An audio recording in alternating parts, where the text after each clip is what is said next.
Hey, hello, howdy, how you doing? Don't you just hate it when you find yourself held hostage on a remote Japanese island? Or maybe that time we all ended up as the lone survivor in a mass grave, tasked with taking out a high-ranking general. Call of Duty World at War was what many consider to be one of, if not the greatest single campaign of all time. I know Black Ops and Black Ops 2 are up there, but to me, World at War remains as the gold standard for what a COD game should be. Calm down, go take a Xanax. I don't care that you think Ghosts was good. We're not talking about that right now. Instead, we're talking about how over-the-top World at War's campaign was on veteran difficulty. Now, if you've never attempted it, you might not know what I'm talking about, and that's totally okay. So, allow me to play a quick clip to give you a better understanding of what I'm talking about.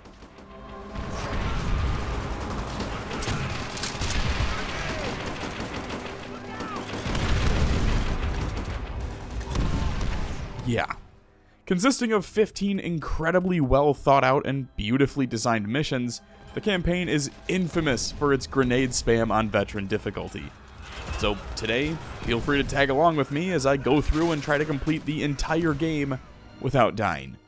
That's right, every time I die, I restart. But instead of going back through the entire campaign like I did with Star Wars Battlefront 2, I'll have to restart the mission itself. Don't worry, you'll see why very quickly.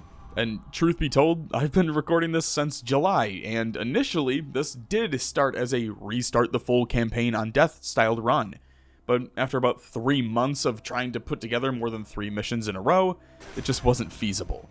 In all honesty, I have no idea how many attempts this took. I stopped counting after like 50, but I do write most of my scripts live, which means I have notes from those runs. So while you may not get to see every single run, you'll get the highlights. Because some of them are funny as shit, and others made me rip my hair out. So instead of keeping an active cumulative tally of every single time I restart, I instead opted to decide it by mission, so every single mission will have a restart counter somewhere on the screen for you to keep track of. Real quick, do you want to feel old? World at War released all the way back in 2008. That's right, over 15 years ago, you fucking relics. Now just listen to that menu music. That give you PTSD yet? Good, let's talk about it.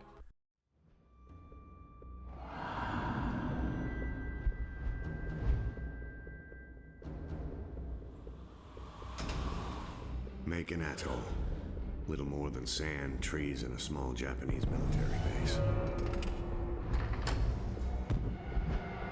Miller's reconnaissance team landed there almost a week ago. Since then, we've heard nothing. The waiting's over. We're going in. For all we know, they're already dead. If what little we know about the Japanese is true, it might be better if they are. Alright, first attempt, Mission 1, Semper Fi. You start off as Private Miller, a US soldier taken prisoner by Japanese forces on the island of Macon Atoll. It's such a powerful start to the game. You basically just get to watch your friend get tortured to death. That's how the game starts. And right before you paint the sand, Sergeant Robot comes in to save the day. Miller, you're okay. Thank God. We're gonna make them pay for what they've done. And together, the group of you storm the beach, enacting revenge on all of those Japanese soldiers, until a random nade comes in to give you a little kiss on the cheek. This becomes a trend very fast. Just, you've been warned, okay? On my second attempt, I managed to once again catch a grenade to the face.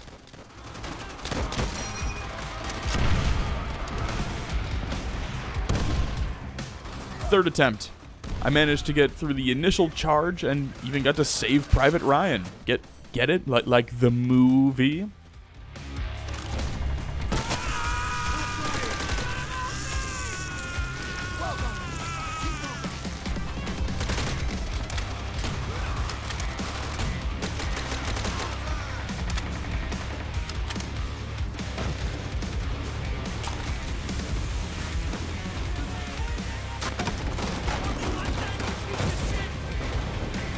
I don't know who he is, but I'm hiding behind Corporal Lozano for the rest of this battle. Surely nothing bad could ever happen to a man like that. Oh my god, he's dead.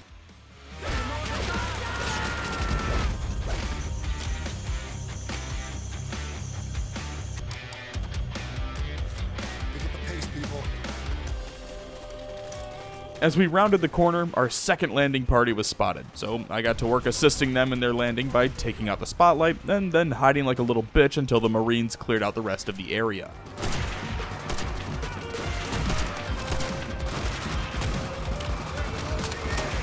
This doesn't matter, but I love how we're all up here and Sergeant Sullivan is just firing a trench gun into the masses from like 50 yards away.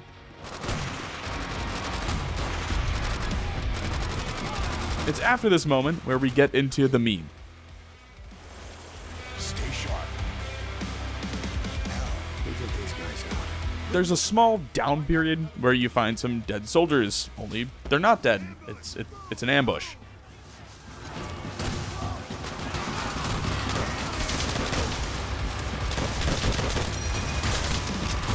Now, there isn't much cover here, so everyone hides in the same spot, and what better way to clear out a group of soldiers than with an explosive rock, right?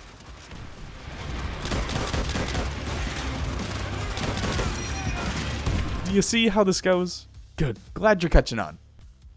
Needless to say, it took a few attempts to get through this phase. There was even a moment where I thought I might be in the clear, only to get pinned down and stoned to death by these tiny little explosive things called grenades. There were a few times I managed to finally make it past this point, only to get immediately blown up as soon as I dropped my guard.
Even through all of that, eventually, after 26 attempts, I was able to plant the charges, take a katana to the chest, and complete the first mission. Only 14 more to go.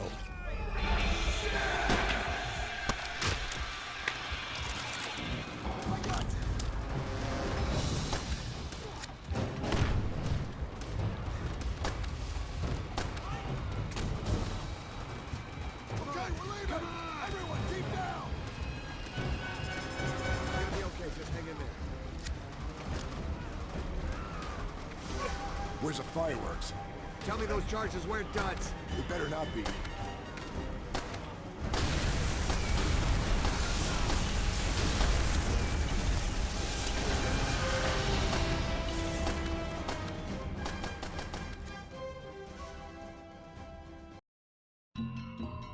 Years after the raid on Macon, we're heading up an all-out assault on Peleliu Island. No POWs to rescue this time. Our mission? Take the airfield and cripple their supply network. Alongside familiar faces, fresh-faced recruits. The older guys like Miller, Sergeant Sullivan, and myself. We're known as the old breed. Old. We're not even out of our 20s.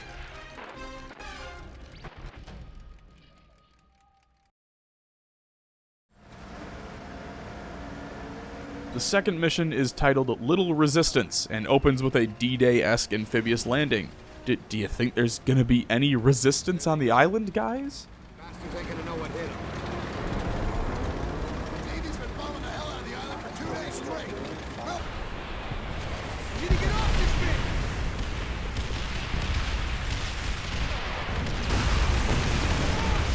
In all seriousness, it's one of my favorite missions in the entire campaign.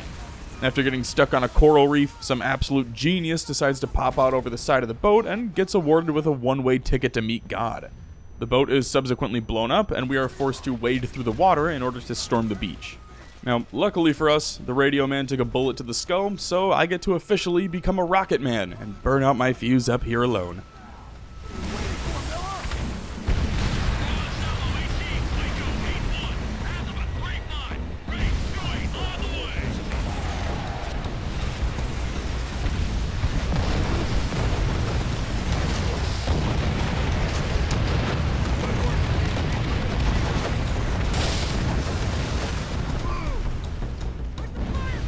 As soon as I was on the beach, I did the thing that you're all probably wondering if I was going to do. Yes, I know you can get the ray gun on this map, and of course I'm going to use it because it's a fucking ray gun. After obtaining our uber powerful weapon, I regrouped with Sergeant Sullivan and got into another shootout with Tojo. Everything started out fine, but when I got up to advance, more dodging nades and hoping for the best. Friendly reminder that artillery is your friend here, and you can use it, for the most part, whenever you want, provided you survive until the cooldown expires.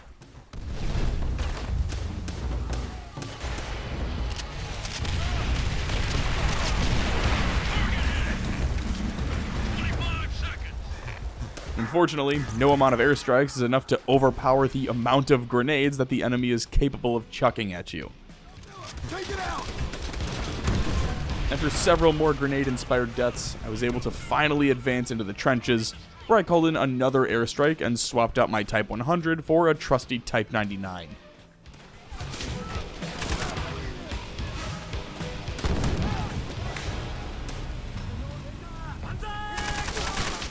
Who the fuck brings a knife to a gunfight?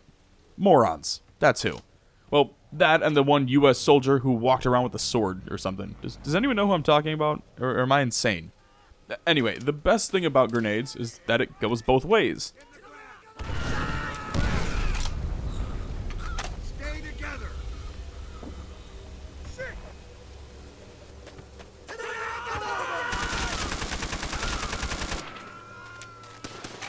Everyone, keep them clear! From here on out, Up in the bunker, I swapped my ray gun for the beautiful American-made trench gun. Nothing like violating some Geneva conventions, am I right? With this fine piece of equipment, I was able to push into a Japanese bunker, clear it out, and outflank the enemy.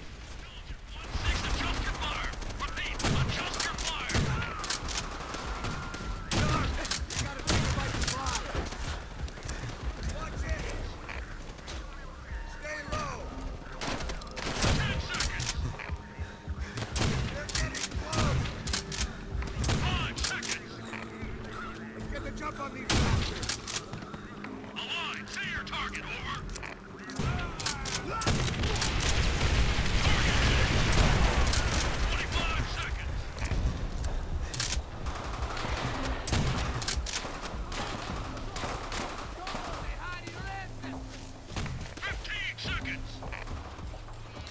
Until I climbed up the ladder to be greeted by, shocker, more fucking grenades.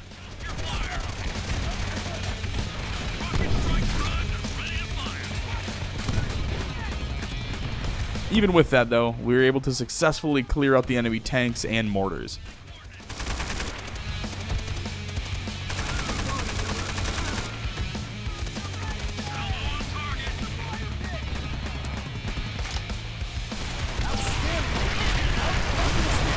All that was left to do was regroup with our fearless leader, Sergeant Sullivan. As long as we have him on our side, nothing can stop us. Sullivan,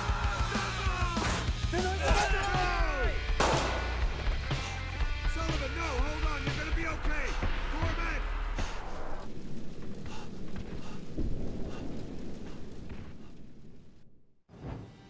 We're all numb by Sullivan's death. We just never saw it coming. I still can't believe it. Most solid, dependable, and courageous Marine we've ever known. Blink of an eye. Gone. Now it's down to me. And me alone. To lead these men, my brothers, safely through this campaign. AA fire from Peleliu Airfield is knocking our planes right out of the sky. Taking this airfield is our only priority. whatever the cost. Stay sharp. With Sullivan gone, we're following Roebuck on a mission through Dagobah to successfully capture Master Yoda, who's wanted for racketeering and grooming random white dudes from across the planet. Wait, sorry, wrong video.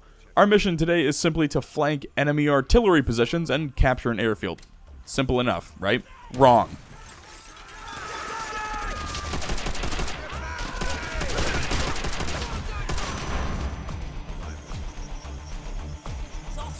I want to say we're on attempt like 31. That sounds about right. Listen, we all get it. It took a fuckload of attempts. Do I need to keep listing them off, or can we all just laugh at me when I die and understand that this took a really long time to complete?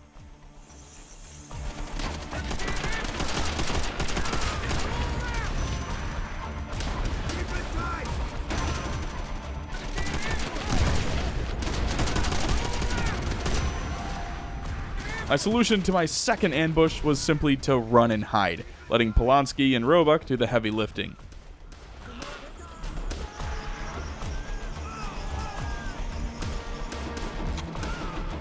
God, the bar is so fucking awesome.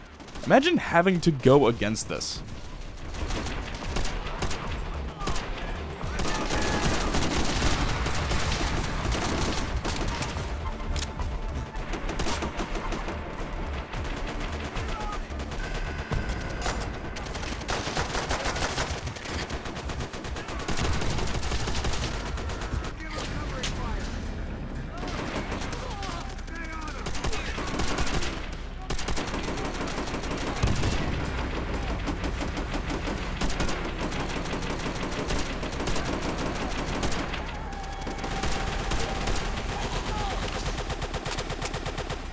If you need your daily dose of patriotism, nothing quite screams USA like some classic flamethrower action.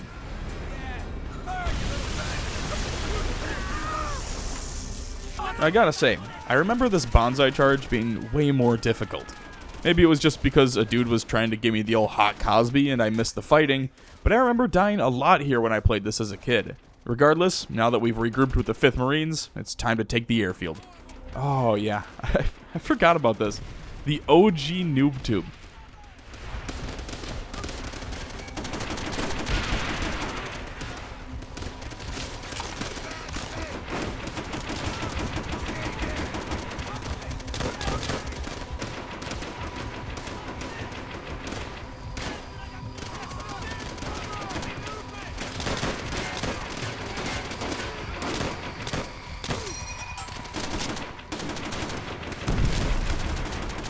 This place is a really cool map location. They should make a zombies map out here or something. That'd be sweet. As we made the final push, we were introduced to some friendly tank warfare.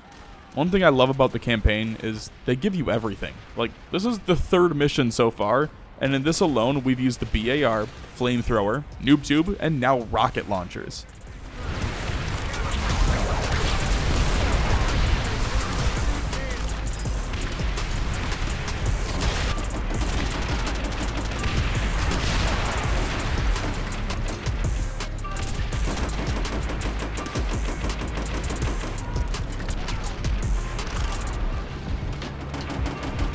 I also love that smoke grenades actually work in the campaign. Like, you can use them tactically here.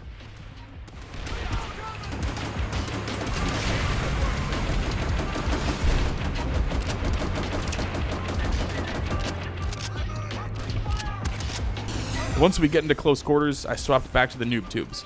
There's 4 gun crews that you need to take out, all spread across the top of the building.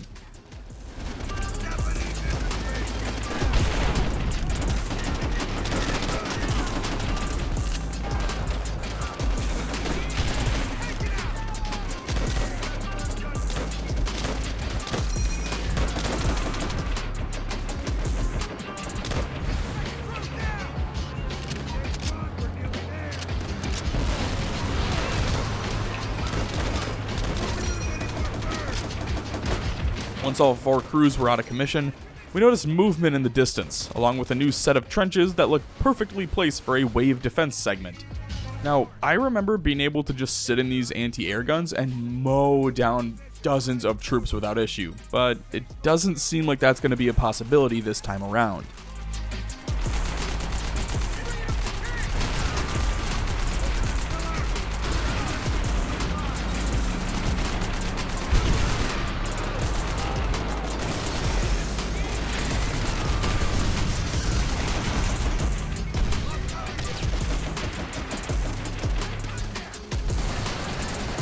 offer you my fucking ass. Yeah, right, dude. Who put this guy in charge? After ignoring Roebuck's orders and sitting on the MGs, we were able to successfully hold out until the Air Force came through to bail us out, securing the airfield and eliminating the Japanese threat in the area.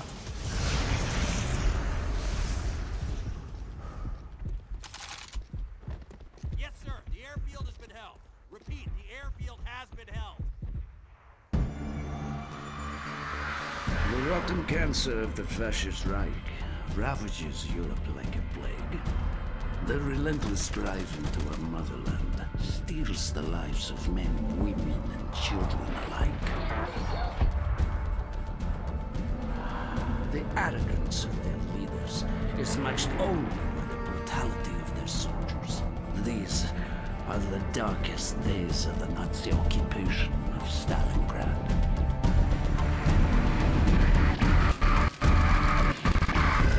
Now, on to everyone's favorite mission in the entire game, Vendetta. Do I even need to give an explanation for this one? The intro to the mission sets the tone from the jump. Just a perfect start to the Russian campaign and a perfect intro to everyone's favorite Russian.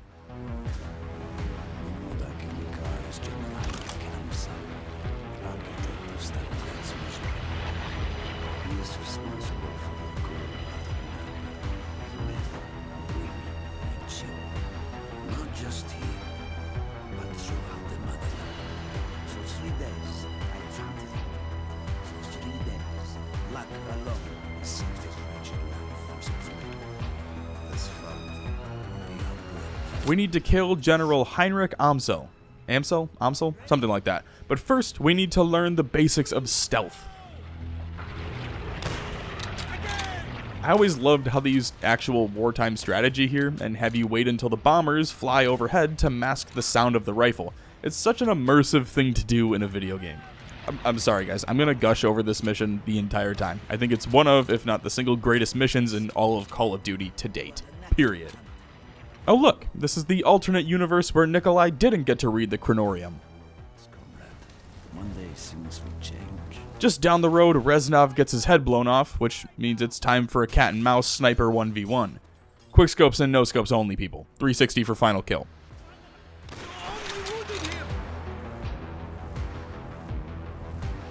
They spotted you. Get over to the window. Good thing there's no kill cams. Patrols. You'll surely have heard those shots. Now, following our epic 1v1, a group of fans came looking for us, most likely to get my autograph.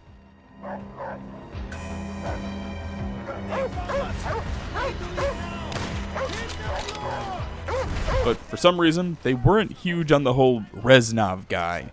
While they tried to burn down the building, I crawled to safety, quickscoping the enemy soldiers as they surrounded the place. And you thought Anne Frank had it rough. Anyway, we pushed through the building, survived being almost impaled by falling debris, and an explosion caused by an armored vehicle. All for Reznov to catch a foot to the face. Luckily, our comrades bail us out and we get to help them assault a communications tower. But you were among the dead in the massacre at the square. He was among them, but not one of them. Putting the fuel tank will incinerate.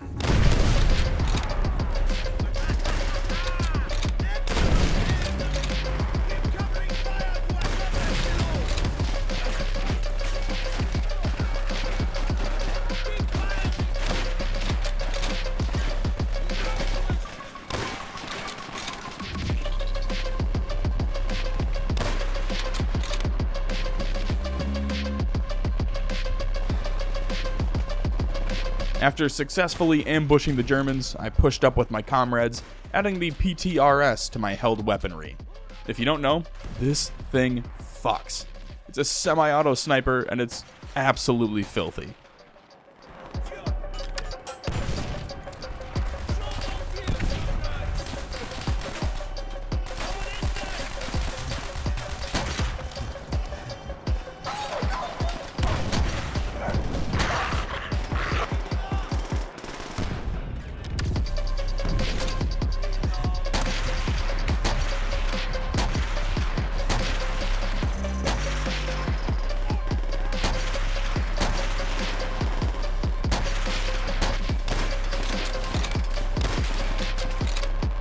After securing the communications tower, we moved to the other side of the building where we zeroed in on General Amzell.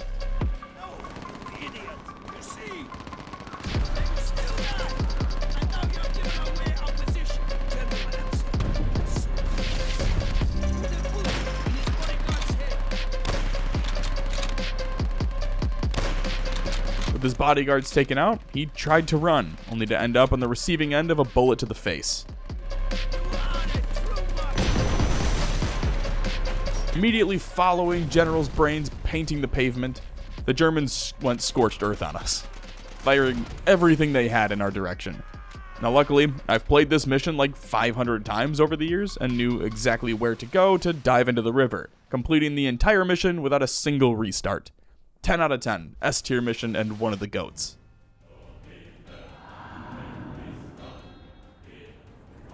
The Red Army's advance into Germany is swift and brutal. In mere months, we have reached Silo Heights, the last line of defense before the German capital. We outnumber the Germans 10 to 1. Wave upon wave of our infantry are unleashed upon them to clear the way for our armor. Once we have control of Silo, we will begin the march to Berlin. There, we will ensure that every sacrifice is repaid in blood. Following up an absolute masterclass of a mission, we've got Their Land, Their Blood. We once again find ourselves in a bit of a pickle, and by pickle, I mean fist to the face.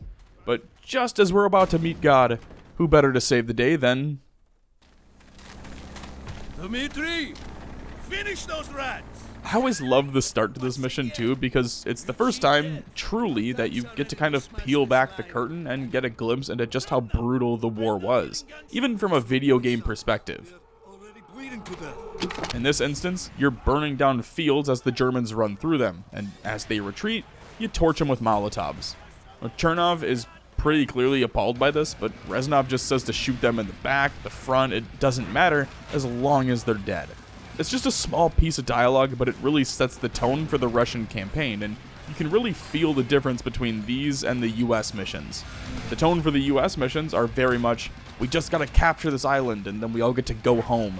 Whereas the Russian campaign is much more brutal and aggressive, and I really like that. Anyway, back to blowing shit up.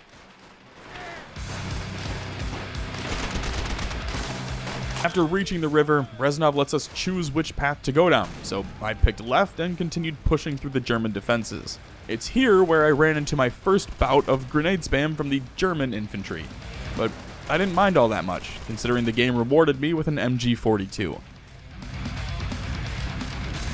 If only I was smart enough to hold the position just a tad longer, but the gun-loving American in me just had to run into the trenches, where I was greeted with a rifle to the face. On my second attempt, I chose to keep the Russian bolt-action rifle instead of immediately swapping it for German guns. Mainly because this thing's a one-shot kill rifle, and I probably could have used that. As we pushed back into the German defenses, I gunned down another German carrying an MG42 and took it for myself.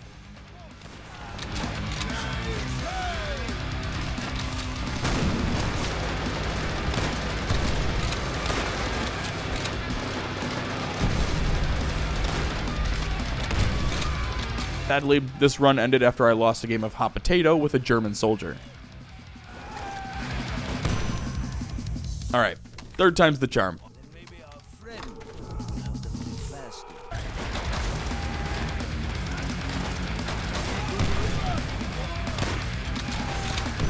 Just kidding, grenade to the head. For my fourth attempt, I decided to switch it up and head down on the right side instead of the left. Inevitably, this leads you to the same exact spot, but it was a nice change of scenery, I guess, after sprinting directly into the trenches 3 times in a row.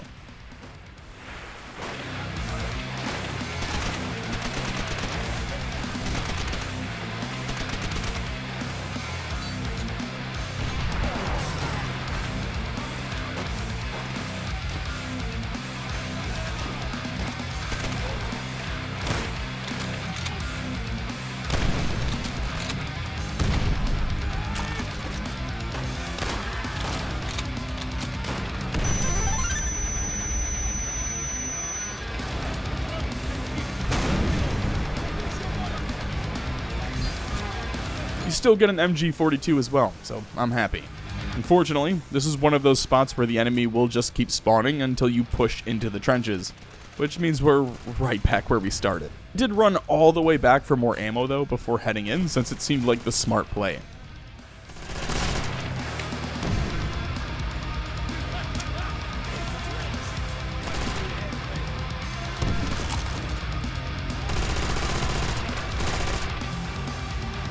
A fun fact, if you head to the left side of the trench here, you can find an FG42 sitting up against some crates.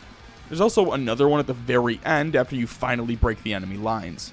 As I pushed further into the farmlands, we came across 4 tanks that needed to be destroyed.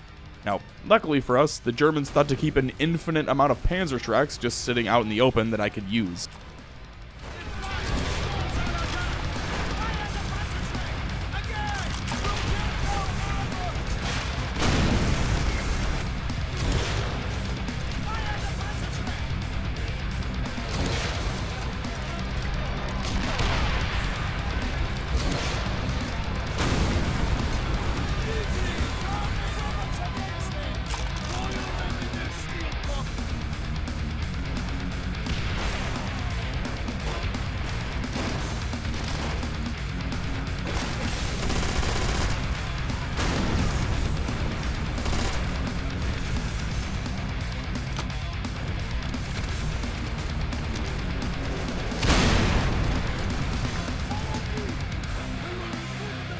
With all 4 tanks blown up, we pushed up to the barn where we dealt with one final ambush before regrouping inside said barn.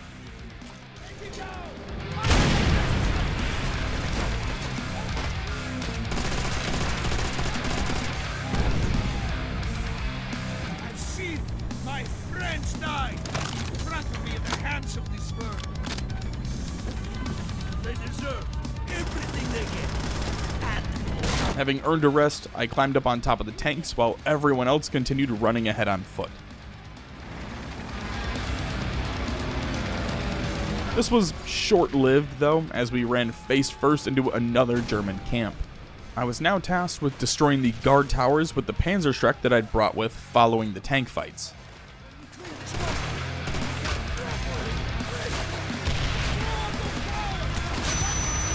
If you want my honest thoughts, the grenade spam here might have been as bad as the first mission on Macon Island.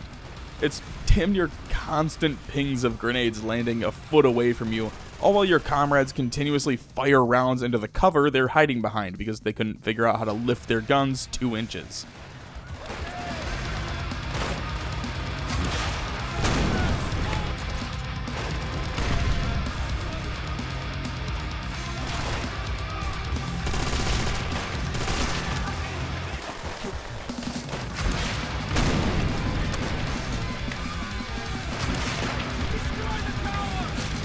Regardless, we were able to push through and overwhelm the German position, cutting them down as they fled before listening to a famous Reznov's speech.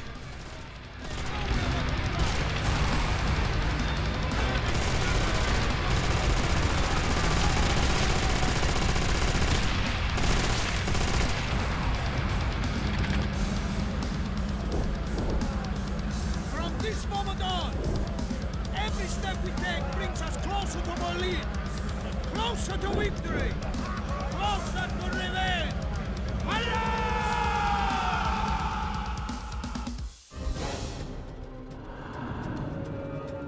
Though we've taken the airfield, the enemy still hold on to most of the inland areas of the island.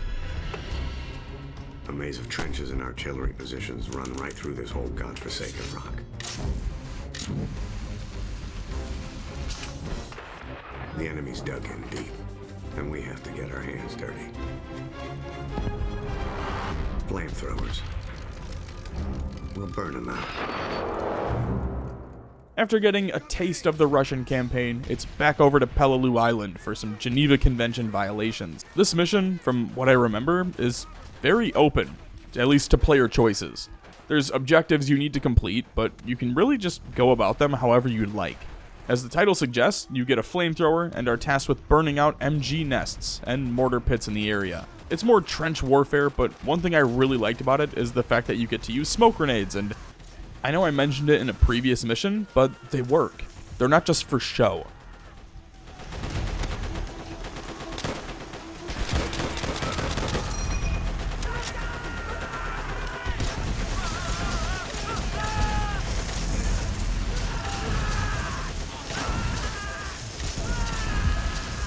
As I cleared out the first mortar pit, I took a few minutes to explore the area and ended up finding this beauty. I don't care what you say, the trench gun in World at War was amazing. I even had an airsoft gun version of it growing up. But in the true spirit of the USA, nothing screams fuck your made up contract quite like a trench gun and a flamethrower. Not only can we blow off kneecaps, but we can also burn you alive. How exciting. Kinda hard to pull off a bonsai charge when the end result is getting your skin burnt off of your body.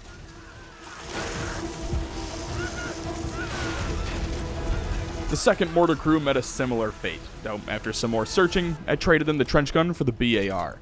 There's snipers climbing into the trees now, and I can't hit them with the trench gun, so the BAR just seems like the better option at the moment, though I will miss it.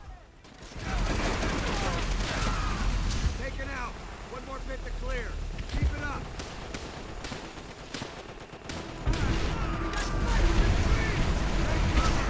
Behind the barrels. Get down. Behind the barrels. Thank God Sergeant Roebuck has also seen Revenge of the Sith and knows how important the high ground is. Otherwise, we would have been in deep shit.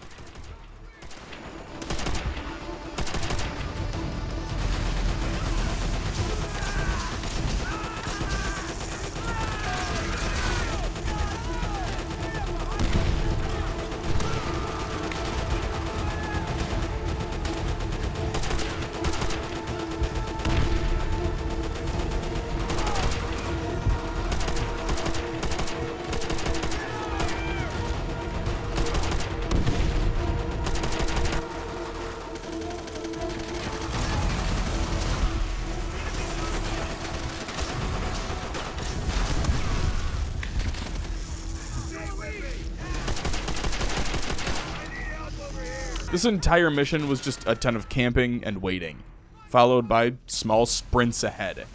Even after we got through the trenches and began clearing out the tunnel portion, I'd wait for a small break in the fighting, drop a smoke grenade, and just run in with the flamethrower, cooking everyone in front of me. This all led up to the final mortar pit, which was a massive pain in the ass. There's only one way in, and it's through the end of the tunnel, which is pre-aimed with MG fire and, obviously, grenades. A good thing we also have a few grenades of our own to throw back.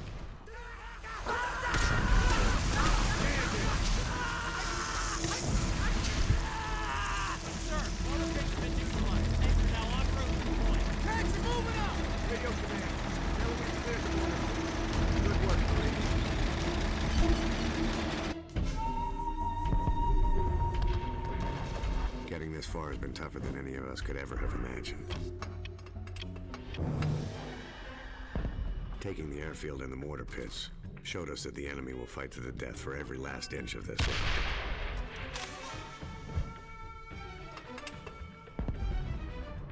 They're making their last stand in the jungles and caves that surround the heavy guns on the point. We take them, and we take Peleliu. Oh, look at this beautiful scenery and these lovely Sherman tanks. It's such a great day out here. I hope nothing happens. After surviving the initial ambush, we're tasked with continuing our original mission of taking out Japanese artillery positions in the interior of Peleliu Island. We also get a Browning machine gun for the mission, so no complaints from me.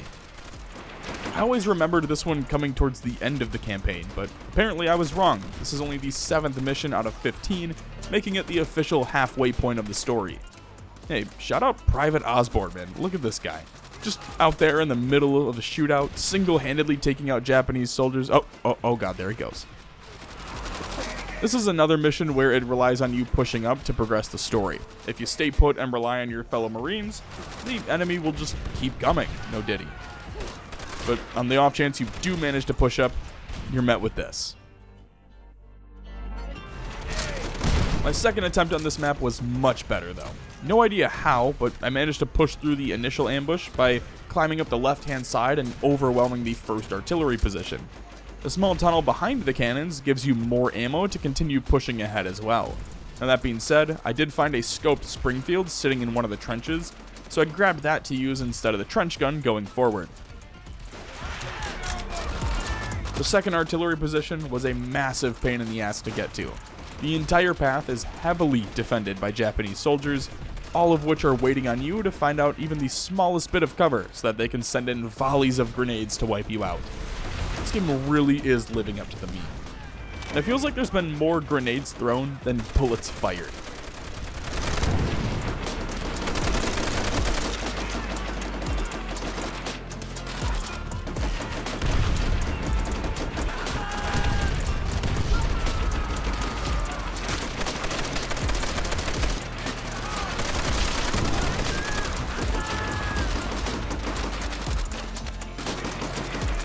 Even with the heavy resistance, I managed to push through and eliminate the second artillery position, with some massive support from the Browning, of course.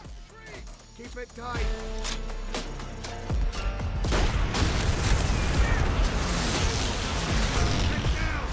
Now once the anti-tank positions were taken out, I was able to catch my breath just before narrowly surviving being wiped off the earth by our own pilots. Shout out Air Force.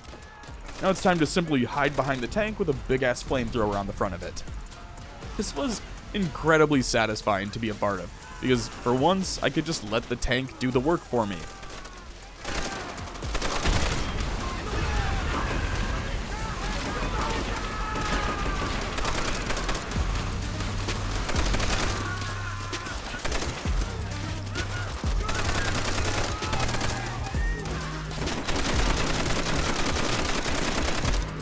Once we regrouped at the top of the hill, we were given our next objective.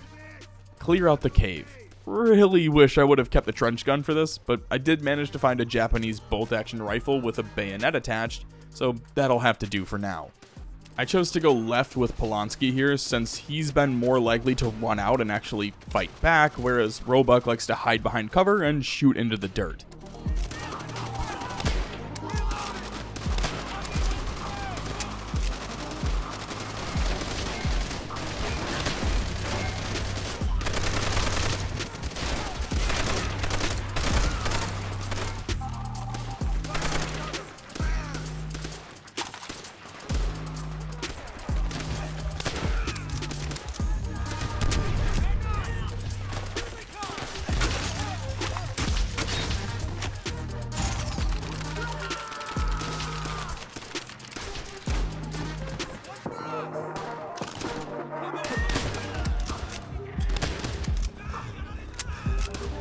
I know I mentioned missing the trench gun, but God, what I wouldn't give for a flamethrower in this room.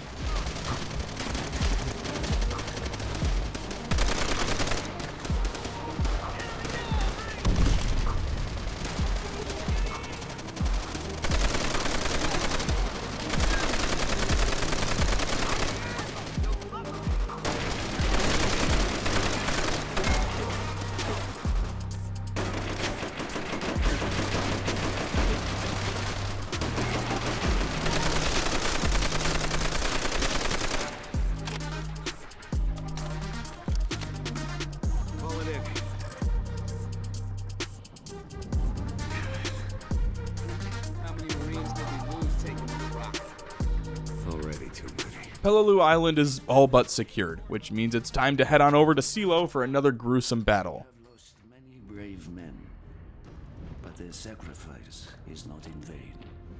Our tanks now form a line of steel so powerful that all German resistance will be crushed beneath its mighty treads.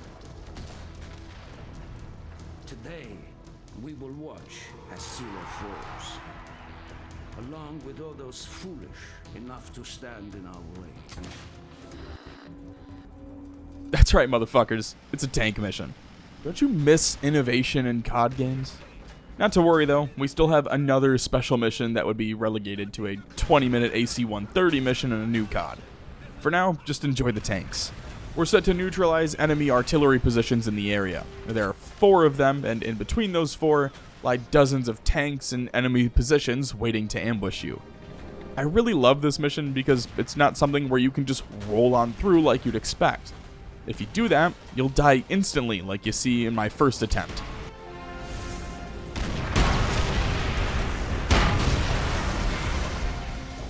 No, instead it's all about positioning. It forces you to go slow and choose when to engage the enemy because you never know when you're going to run into 3 or 4 tanks and Panzerschreck teams waiting for you.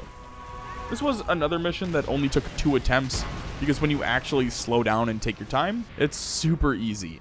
There's more than enough time to pick and choose your targets, blow them up, and advance. If you do take critical damage, you can just reverse for a few seconds until you're out of range, repair up, and then head back in. Very simple. When I did come up on a large encampment of German soldiers, I could just charge in with the tank and rely on my flamethrower to get the job done. Again, very simple.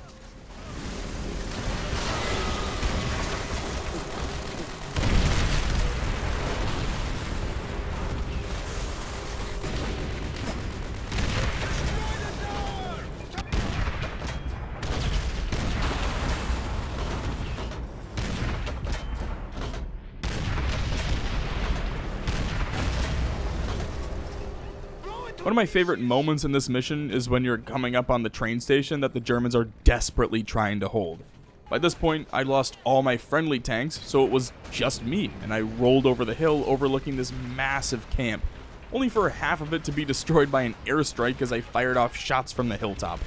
It's such a cool scene to me, and if I wasn't playing on Veteran, I would have just driven full speed ahead through their lines.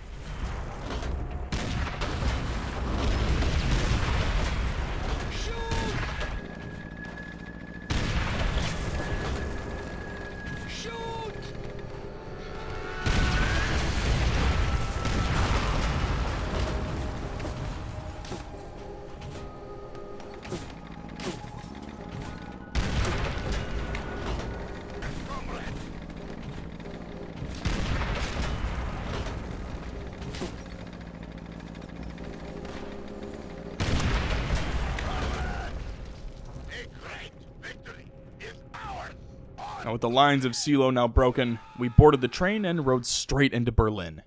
Fortune smiles on us. In Berlin, the Germans will truly see what they have unleashed. In the midst of all the blood, the bullets, and the dead, I found that an old friend was still very much alive. Dmitri Petrenko. I saw this man cheat death, time after time at the siege of Stalingrad. As long as he lives, the heart of this army cannot be broken.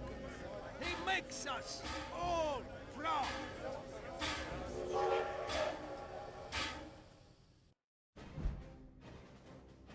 With the line at Silo now broken, nothing stands between the Red Army and Berlin.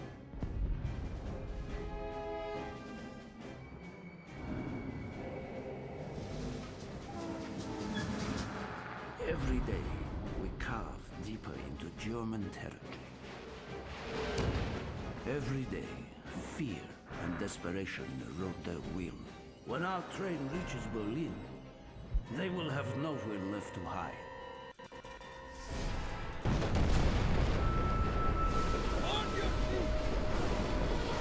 This is where the campaign really ramps it up in terms of both scale and difficulty. In the Russian missions, that means spamming you with enemies. You're laying siege to the city, so it's expected, like it all makes sense, and it really makes you feel like you're just another soldier in this massive battle.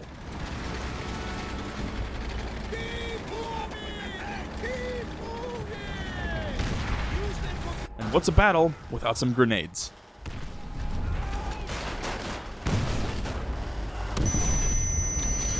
Regardless, Ring of Steel is a slog. It's slow, tedious, frustrating, but incredibly rewarding.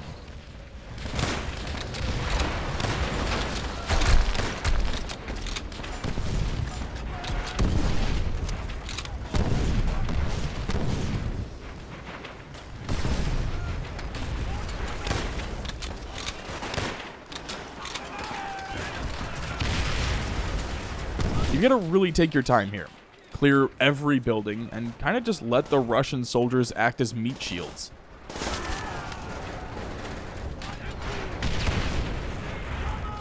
At one point, it's literally just two sides firing Panzerschrecks into the opposing buildings, and I love it.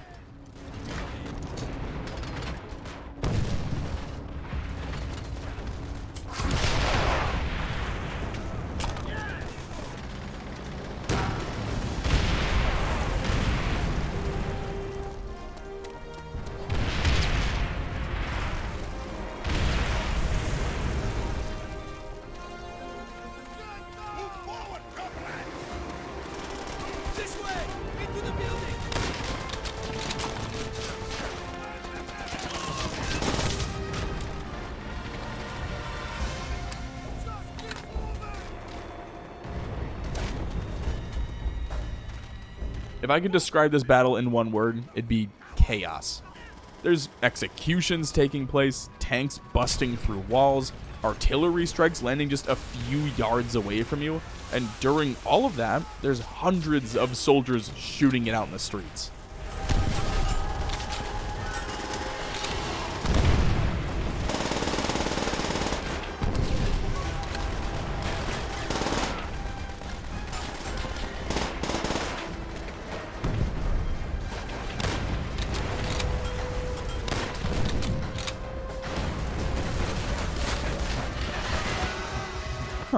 This place looks familiar.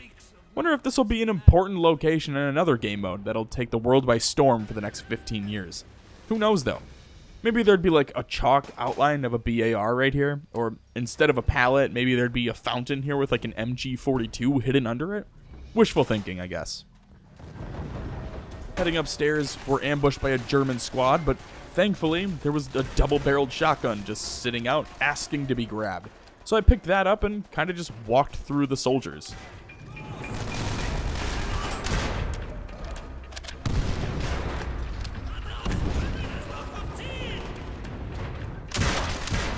The entire goal of this objective is to just clear the asylum, and it's a nice change of pace from the outdoors open combat fighting. Just like how the tank mission was a nice change of pace from normal gameplay. Each mission just ever so slightly encourages you to alter how you play. In this instance, instead of hiding behind rubble and trees, you're having to clear out narrow hallways and choke points, and even with all of that, I was able to complete this mission in my first attempt. A hilarious feat when you consider the fact that I died on the fucking tank mission.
Grip tightens around the black heart of Berlin. The Fuhrer demands all to shed their last drop of blood in its defense. The old, the young, the weak.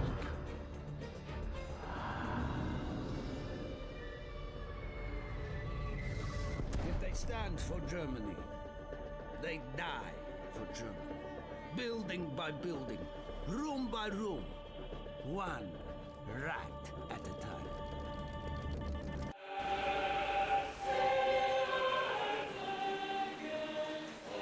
Eviction opens with a German prisoner being executed as you continue clearing houses one building at a time.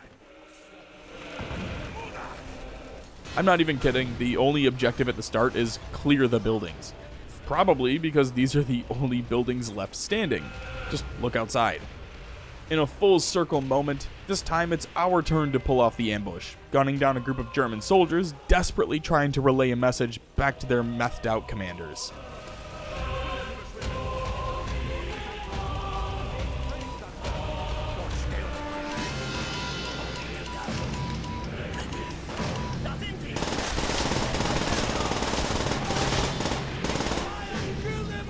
In complete contrast to Ring of Steel, I died almost immediately after starting this mission.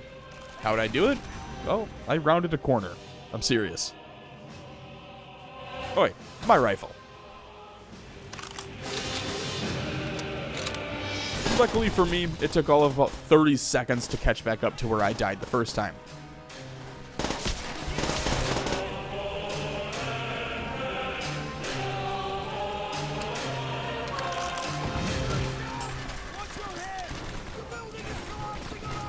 After clearing the hallway, I popped into a side room and found a double-barreled shotgun that I'd use for the remainder of the mission.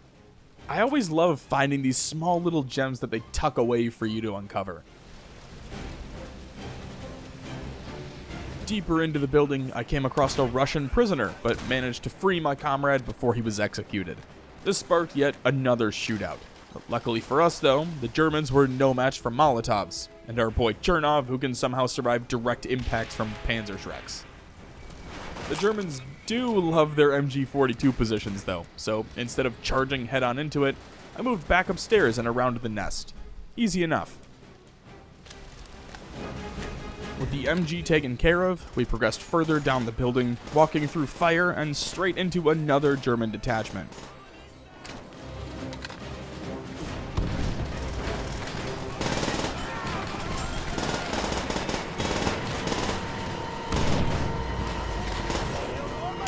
At one point, it even came to hand-to-hand combat just to finish off the remaining soldiers.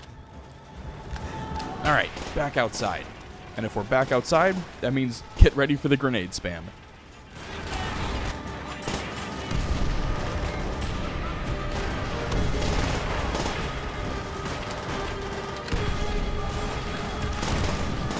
At least we have the tanks to push up with. I do really mean it when I say this too, but it's these last two missions here where you really do start to feel unstoppable. You're not fighting tooth and nail for an inch of the city, you're kind of just steamrolling through the Germans, and it's incredibly satisfying. Don't get me wrong, it's still difficult, and the tanks only move up as you move, but if you stay low, and you can kind of just carve a path straight through any resistance. This is one of the longest missions in the playthrough, at least it was for me, but because after all of that, you head into the underground metro portion of the map.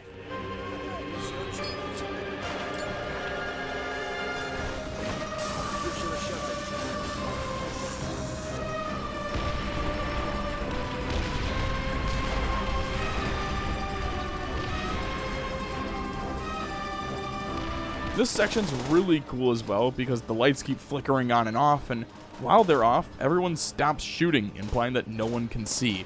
But luckily for us, you don't need to aim with a fucking shotgun.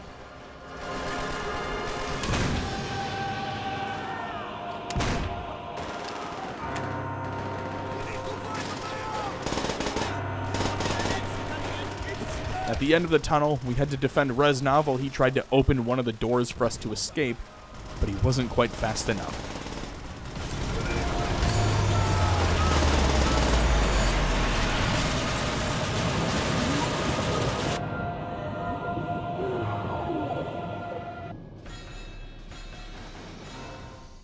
The Battle of Peleliu finally came to an end in November 1944, 3 bitter months after it was supposed to.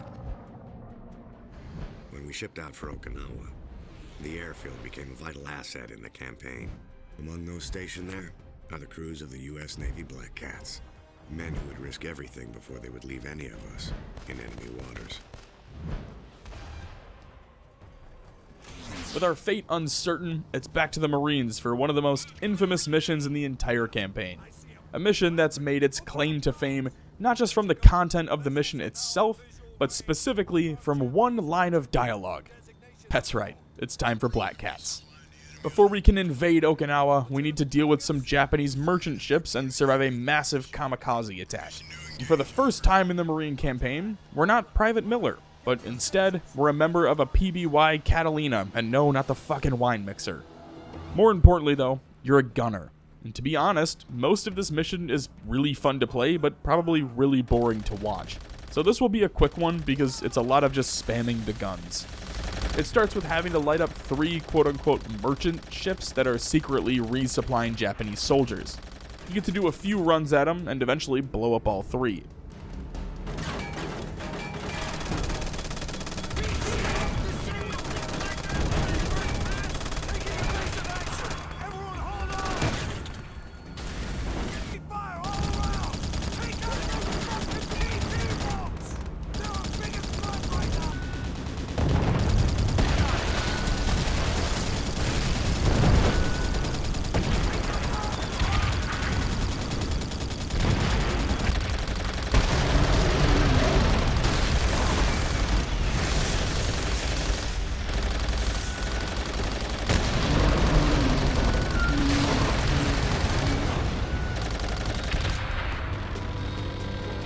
While heading back to base, you get a distress call from the fleet en route to Okinawa. They've been hit hard and are losing ships, sparking us to head out on a rescue mission. While on your way, you fly directly into a shit ton of Japanese fighters and kamikaze planes and begin firing at the planes, trying to take down as many as possible.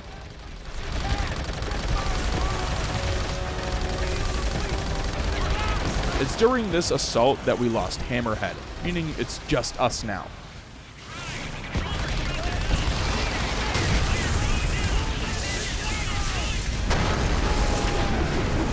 This is what's left of the fleet. Bastards wiped out most of our ships. Holy shit! You think anyone's gonna be alive down there? Well, I see multiple casualties in the water. Shit! Poor bastards. We better not be the only ones receiving the distress call. We ain't got room for all of them. As you land in the water, you're attacked by both kamikaze pilots, enemy fighters, and fucking PT boats. There's next to no cover, but it's actually pretty difficult to die here. Your objective is simple: rescue as many survivors as possible while gunning down as many planes and PT boats as possible.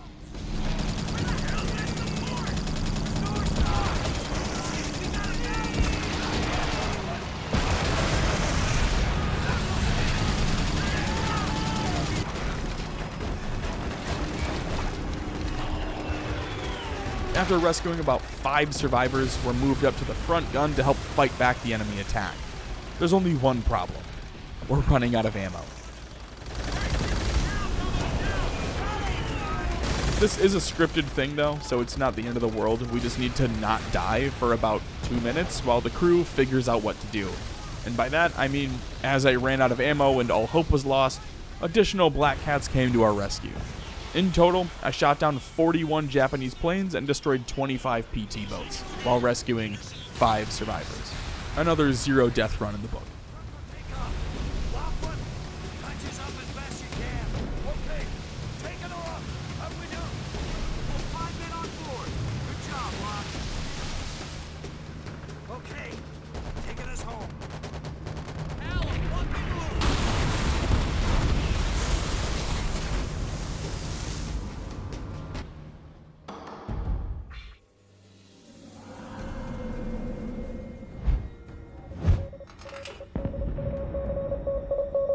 Status report? The last few months on Okinawa have taken their toll. Morale is low. It's the rain, sir. And the mud. Tanks are getting bogged down. Supplies aren't getting through. We can't even get the wounded out. Yes, sir. Understood. Gordon's ordered another attack. We're nearing the end of the Marines campaign here. Out in Okinawa, we're low on ammo, morale is low, and we just want to go home. But before we do that, we've got to assault the ridge in front.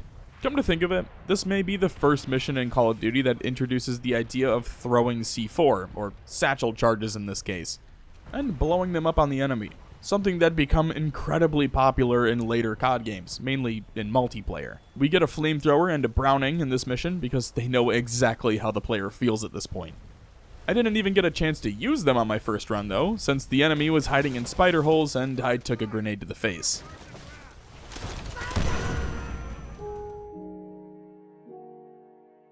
I met the same fate on my second and third attempts at this mission as well.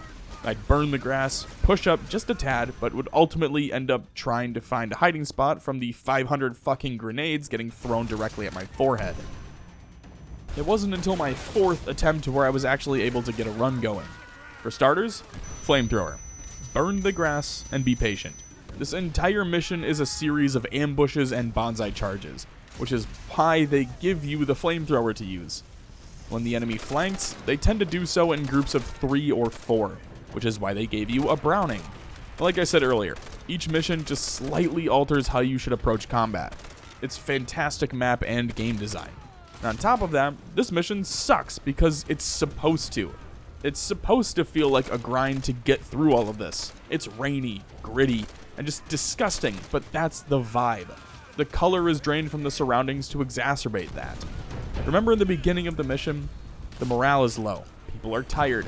It's all to set the mood that this is a rough and tough mission.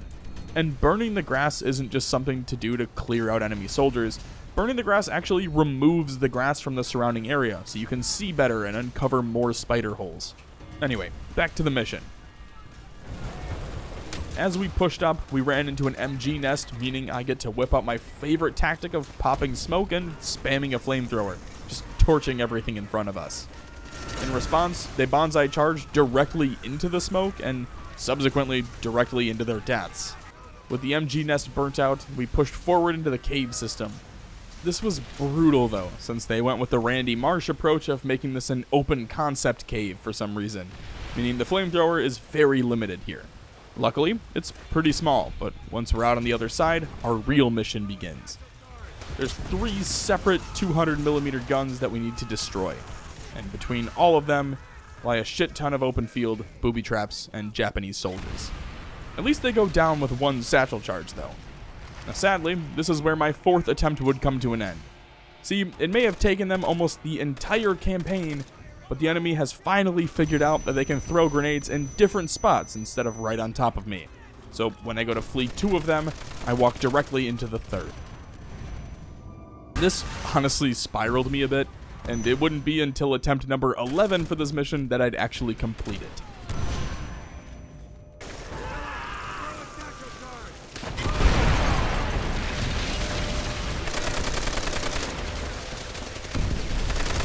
With all 3 guns taken out, I was able to regroup with Sergeant Roebuck, thinking the mission was over.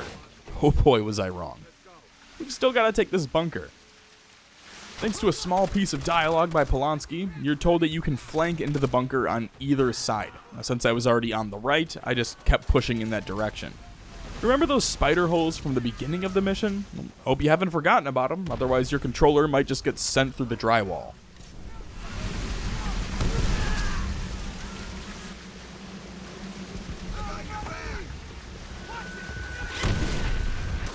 Eventually, I was able to loop around behind the bunker and take the Kardashian approach of entering it from the back. At this point, I was almost out of ammo for my Browning, so I relied almost entirely on the flamethrower. As we cleared each floor, I just spammed my flamethrower on cooldown and started chucking grenades back at them. Shockingly, this was the most effective method.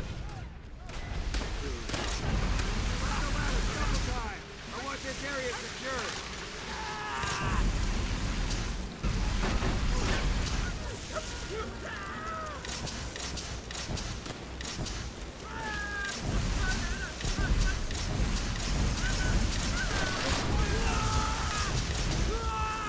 With the bunker cleared out, all that remained were the mortar teams on the top of the roof. Now while you can push directly into them, you can also take my approach and just lob the nades up through the ladder opening, clearing out any of the remaining soldiers.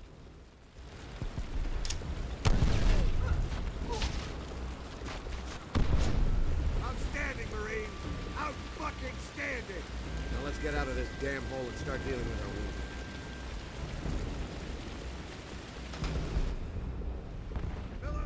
Miller, get over here. Hold on, kid.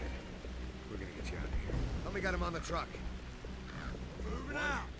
2. You leaving? Push ahead and take Sherry Castle. But we're running on empty here. You'll have a supply It's not bad, okay? Tomorrow? How the hell are we supposed to hold out till tomorrow? This is bullshit. You hear this, Sarge? We ain't getting shit till tomorrow morning. Intel says Sherry Castle is mostly deserted. Look on the bright side. After this, you boys will probably get relieved and be on the boat. Yeah? That's what we thought after Peleliu.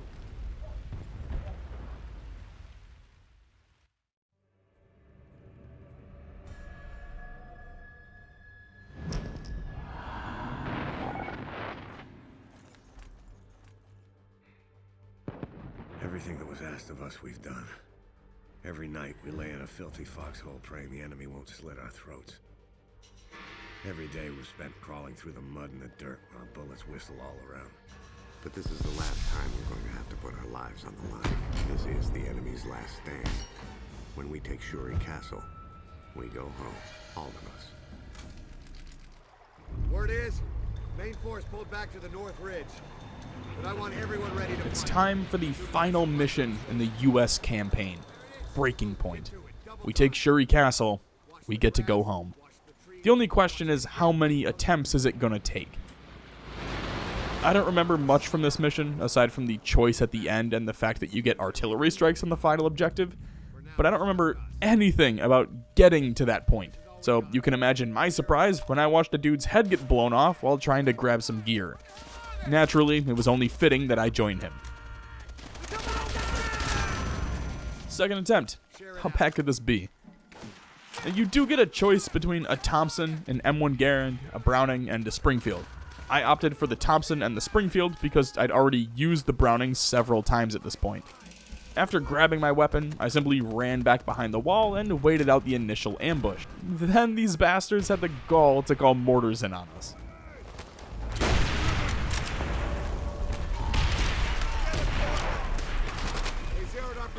After regrouping with Miller and Polanski, they assigned me to tunnel duty in order to clear out the enemy soldiers, zeroing our position.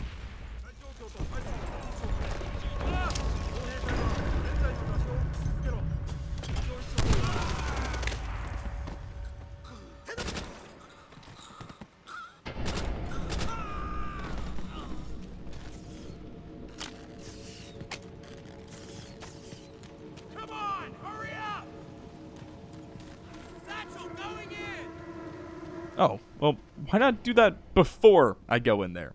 Seems like a kind of a waste to blow up the tunnel after I clear it, but whatever. While we rallied at the second wall, the enemy launched a bonsai charge, killing several Marines. I managed to survive this attack, however, and take out the MG at the top of the tower before pressing onward.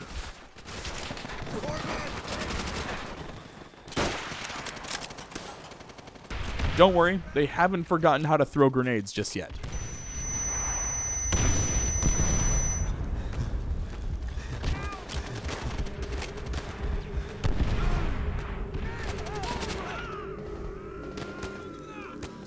You know, I was skeptical about grabbing a sniper, but it seems that in this mission, your squad will move up and continue pushing, allowing you to hang back and take some shots from relative safety. I felt like Private Jackson from Saving Private Ryan here.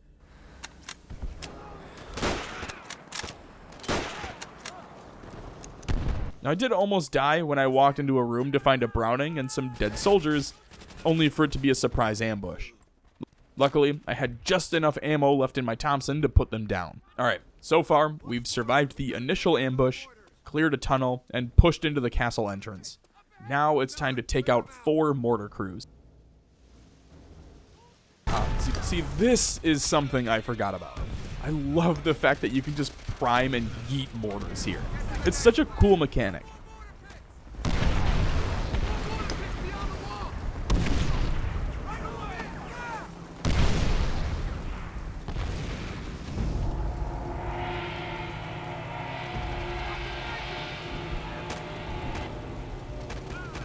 Using their own mortars against them, we destroyed all 4 mortar pits and an MG nest, meaning all that's left to do now is break into the castle itself.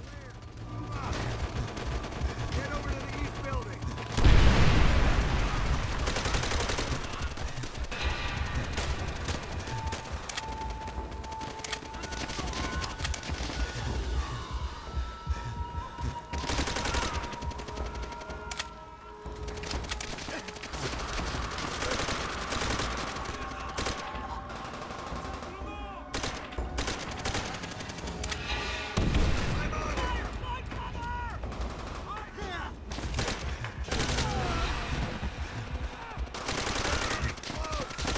Oh, well that was easy. We do get some air support soon, but for now, it's close quarters combat. If you haven't noticed, the map itself utilizes all combat types. You've got long-range fighting immediately after the ambush, mid-range or normal combat with the mortars, and now close quarters fighting in the courtyard area. Just something I picked up on while playing and thought it was worth mentioning. There's even a moment here where you get to pull off an ambush for once, getting the jump on and gunning down dozens of soldiers as you push deeper into the castle. After cleaning up these guys, it's back down into the tunnels for a short stint before bringing us up to the moment.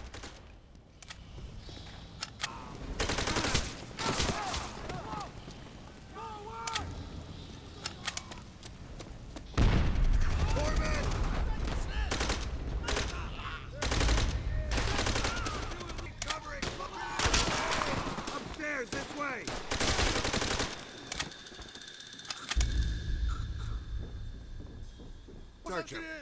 On the ground, now! Keep those hands up.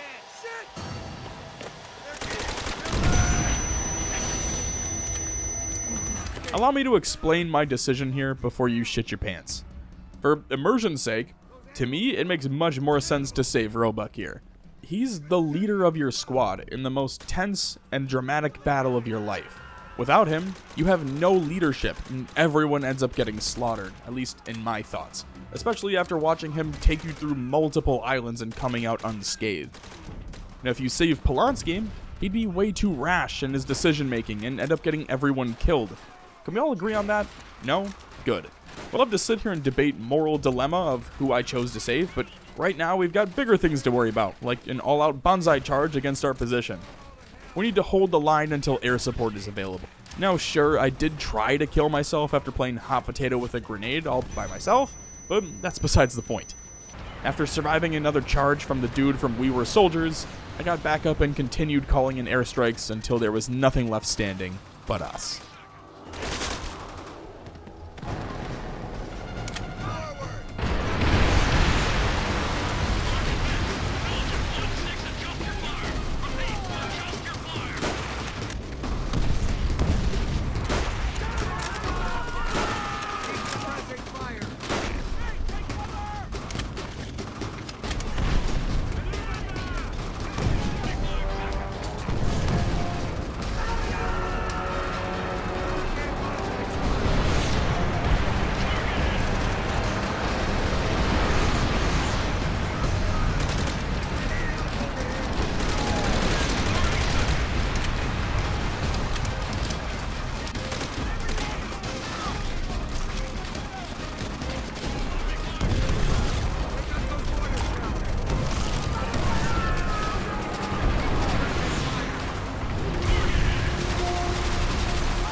We've done. Every night we lay in a filthy foxhole praying the enemy won't slit our throats.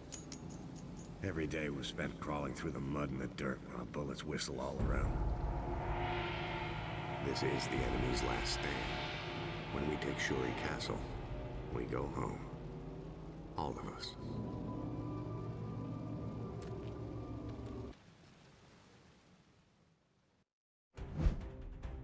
The Red Army encircles the Reichstag, the parliament building and final stronghold of the fascist Reich. In the surrounding streets, we choke the life from those who will still dare to defend it. It is an honor and a privilege to play a part in this glorious battle. When our flag flies over the city, our enemies' defeat and humiliation will be beyond question.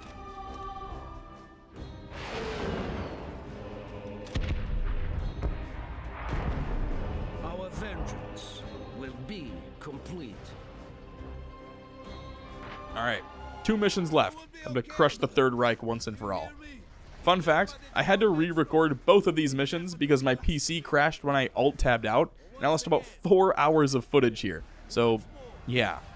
Not only did I do these final 2 missions on veteran difficulty, I actually had to do them twice. Shout out games made pre-2010, I guess. We get some fantastic exposition straight out of The Last Jedi with the "somehow we survived" line. But once again, we cheat death. There's an important point to touch on here. Throughout the campaign, Chernov has been seen writing in his journal. Reznov's finally fed up with it though, so he gives Chernov the flag to carry, which is basically a death sentence, especially in World War II. No time to worry about that now though. We have new orders from the Commissar. Remains in defense of each building. Yes, Commissar. You heard him, comrade. To the left. We are in the final hours of Berlin's down. We must all play our part. It's time to wipe out the remaining pockets of German soldiers in the area as we surround their final stronghold. While I didn't directly encounter any grenades in this small portion, It was hilarious to listen to the dozen or so tinks of them landing around me. Much like the last two missions, it's all about clearing out the neighboring buildings.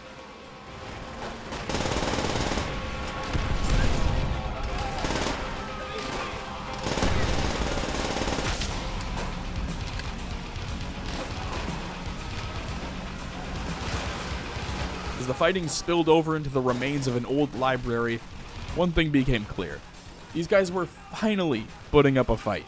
Now, they weren't necessarily winning said fight, but at least they were showing an effort now, as opposed to just laying down and letting us execute them.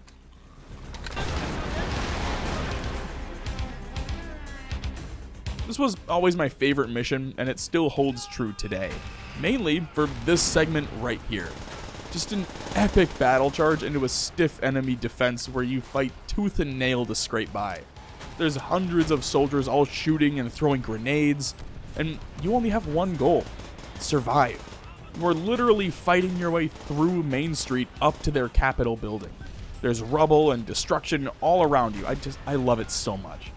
Your main objective here is to destroy all 4 Flake 88s. You can destroy them either with Panzerschrecks or by placing timed explosives on them. Either will suffice. It's during this objective, however, that you encounter what I'd argue is the worst grenade spam so far. Don't worry, the final mission is so much worse, but it's a near constant barrage of grenades from start to finish. I think in this entire mission, I didn't go longer than 5 seconds at a time without hearing grenades either exploding or landing around me.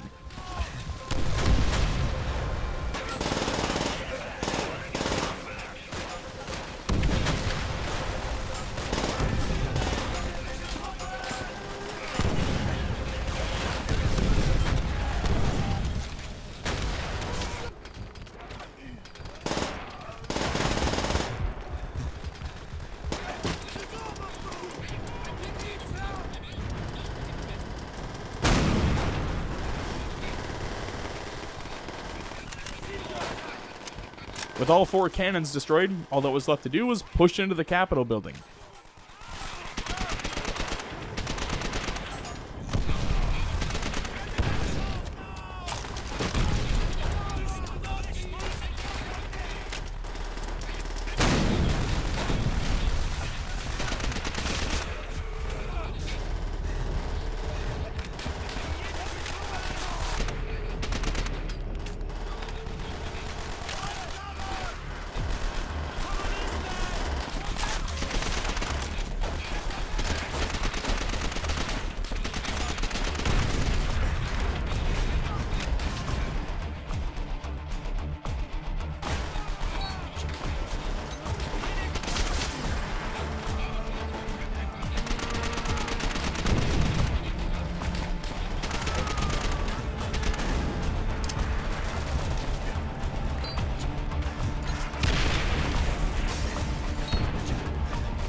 It's a sad day when your comrade gets toasted like your favorite Subway sandwich, but at least we're on to the final mission.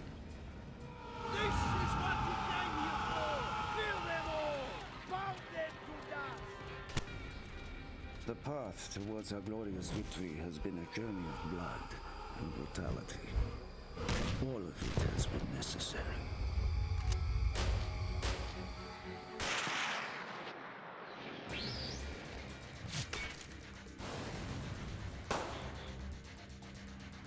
When the flag of our motherland flies atop the Reichstag, all of Berlin will know that the evil of the fascist Reich has been wiped from the face of the earth. April 30th, 1945. When he first spoke of Dmitri, Reznov told tales of a hero. Someone we should all aspire to be like. At times, I have seen him show mercy, and at others act with complete brutality. I do not understand him. Perhaps heroes need not question their actions. Steel yourselves, men, for the final push to victory. Today we crush what remains of their fascist Reich. As heroes, we will return to Russia's interest. Our land, our people, our blood. We've made it all the way here. And good God, is it a finale. I mean, this is how it started. Second attempt, same thing. Same with the third, fourth, and fifth. But on my sixth attempt, we successfully flanked to the right and broke through the German defenses. Just kidding, I was gunned down by one of the many MG-42s in the area. It wasn't until my 17th attempt that I managed to finally break through enemy lines. And even then, it was met with another feat of fighting up the stairs.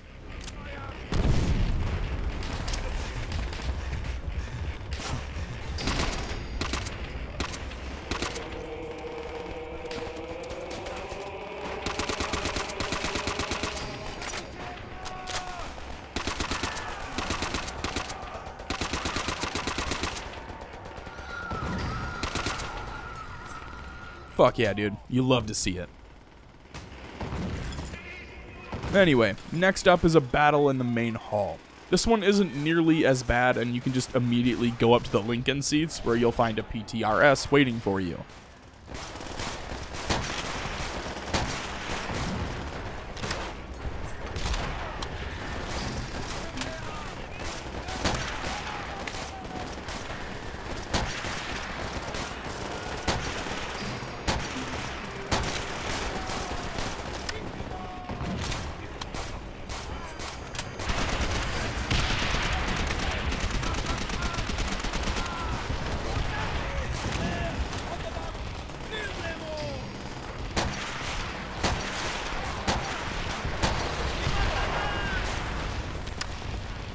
With the Germans retreating, you continue flanking on either side until you regroup with the main force in the center. It's here where you get to take a Panzerschreck and destroy the last symbol of hope that the SS guards cling to.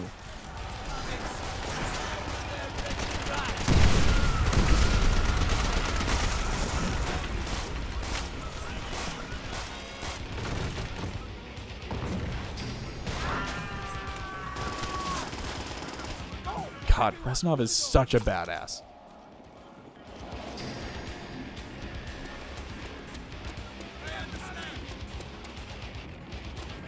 This is such a fulfilling moment to be able to just shred through some Nazis, I swear. Anyway, it's up here where you get to push through what I'd consider to be the best multiplayer map in World at War.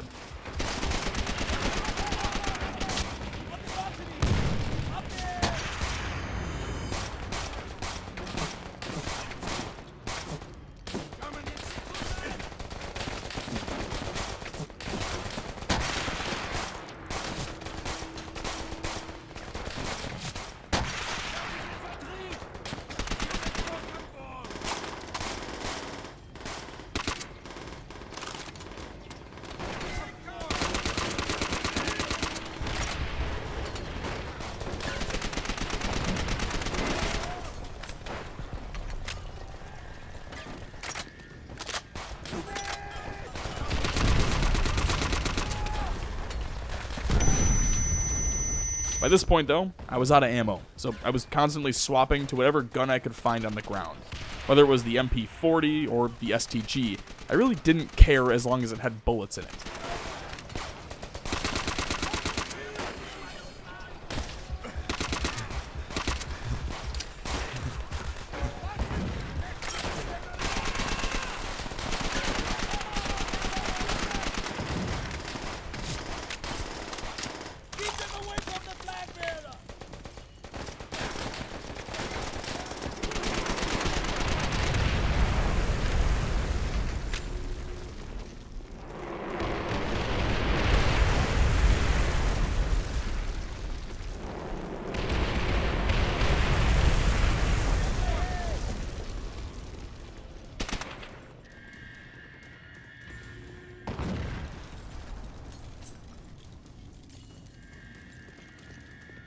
nowhere left to go. Move up. Clear a path for the flag. Claim our victory. Let me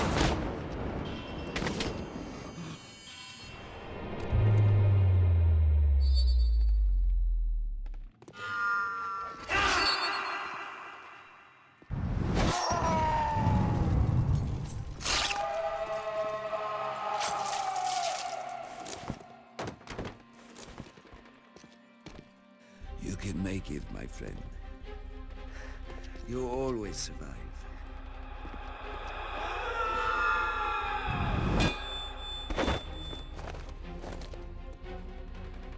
The honor should be yours.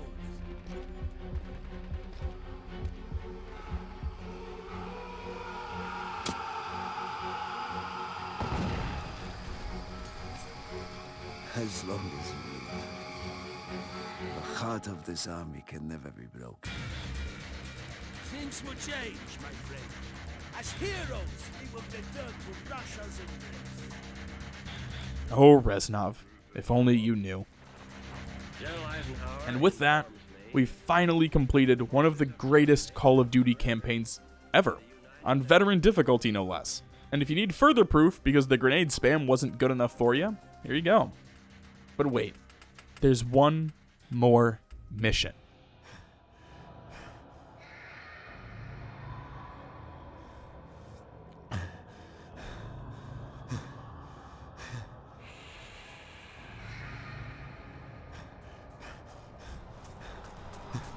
They're coming.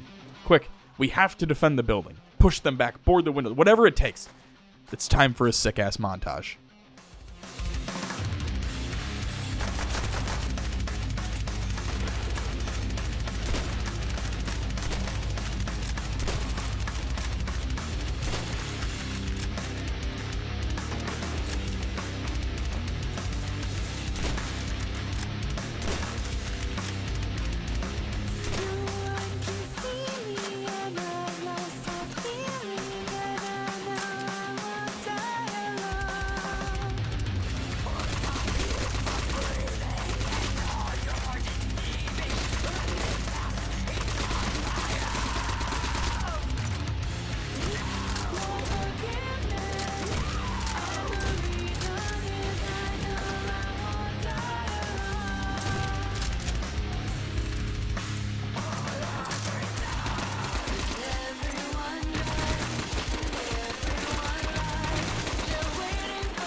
In all seriousness, World at War Zombies had some of the greatest custom mod maps I've ever played, hands down. Thank you all so much for watching. World at War is, at least to me, one of the GOATs in all of gaming, and paved the way for games like the Black Ops series to even exist. And that's without the Zombies game mode. That's one of the biggest reasons I even have a YouTube channel to begin with. As always, be sure to leave some more game suggestions or challenges down in the comments. The ones with the most upvotes go into a notebook, and those are what I pick from to throw up on the whiteboard to start working on. With that, I'm gonna get out of here. Appreciate you all. Go call a loved one, and thanks for stopping by.